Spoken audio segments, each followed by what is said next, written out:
So, who here has played Magic before and had no idea what was going on? Yeah. Okay. Yeah. So, that's pretty common. Let's say that you played Magic, you were playing your first 2 games of Magic, you had no idea what was going on, you're confused, you don't even know how you lost the game, and you're lost sitting there thinking, oh man, like this is probably not the card game for me.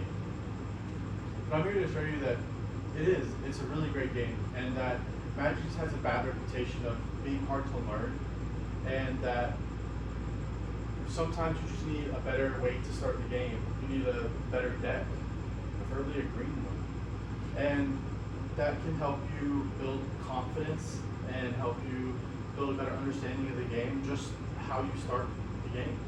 And that will also open doors for you to build friendships and enter the fun social life of Magic the Gathering. And I'm just here to discuss with you all today that Magic can be a struggle sometimes, and we're going to figure out like why new players can struggle so much and what are the answers and the solution to this big struggle. I have a big game plan for how to fix this for the players. So on to the problem, right? Magic the Gathering can be very daunting, and players can feel diminished, unaccomplished, and sometimes players maybe even take the time to learn the game a little bit more. But there's just too many abilities, there's too much going on, it's too intricate, there's too many keywords. Maybe the person that's trying to teach you how to play the game is also the person you're trying to beat at the game. Like, that can sometimes be a little bit too much for a new player. And maybe sometimes you have a player that sees a really cool box art for a Magic deck, but it's like 5 different colors. Or you have a friend who has a deck for you to borrow, and he doesn't really teach you how to play it before you play it. And now you have this big, confusing, complex deck with all these intricate strategies and synergies of cards that you don't know how you're going to play. And then you play that deck, and you inevitably lose the game. And now you feel unaccomplished, you have no idea what just happened, and you're like, I don't want to play this. And so a quote that I have for you is, to go along with that, is, according to research by Stella Bergman and her colleagues at the Georgia Institute of Technology of Atlanta, they found that Magic is so complex that determining the winner can sometimes be non-computable.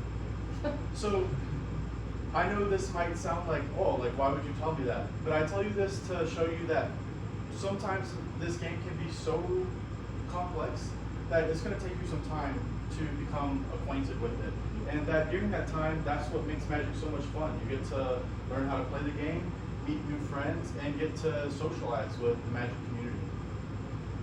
So, moving on to the solution to this big problem that we have with Magic the Gathering is we need simple, we need clear, strong foundations to be able to have new players have a great start. And the strongest option for that is a green deck, a green-oriented Magic the Gathering deck. And this is going to help out new players greatly. I say this because if you play a deck with honestly any other color in Magic, or if you have more than 3 colors in Magic, you're going to have way too many intricacies. It's going to be way too confusing and complex, and it's just too much for a new player. Magic the Gathering is a really great community too. You might have someone who want to teach you how to play, like I've said before, and they'll actually have the patience to sit down and teach you every one of those cards. But for a brand new player, the absolute beginner, you need to start with a green deck or green oriented deck. That's going to be able to help you the most. It's the game plan with usually a green deck or green oriented deck is you're going to play a bunch of lands, you're going to put them on the board, and you're going to play a bunch of big, expensive creatures, and then you're going to use those big, expensive creatures to beat down your opponents. And that's simple enough, right? It's just 3 easy steps. And for that brand new player who's never played the game before, for them, they get to experience small goals and small accomplishments that are going to make them feel accomplished throughout the game as a brand new player. And that's really big. Another quote for you to go along with this is the researcher for the Haru Shifru Binti. Sorry I butchered that name. But he found in his studies of Animal Crossing that games can fulfill needs like belonging and self-esteem from Maslow's hierarchy. And I would say that that's what the Green Deck is going to do for you as a new player.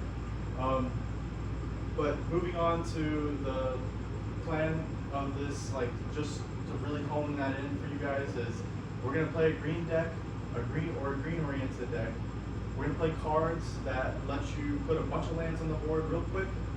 Then we're going to play a bunch of big expensive creatures. We're going to use those big expensive creatures to beat down those opponents.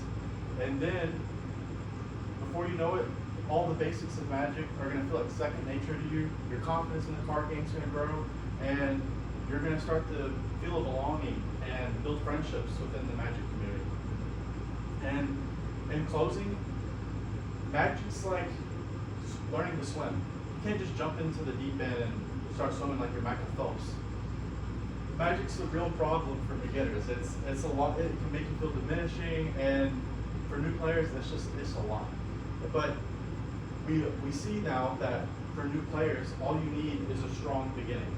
You need the green deck strategy to help you learn the foundations, feel accomplished, small achievements, and you'll find yourself into a path of feeling of belonging, friendships, and enjoying the good community that is Magic Gathering. Thank you guys. Yay! I play Green Deck.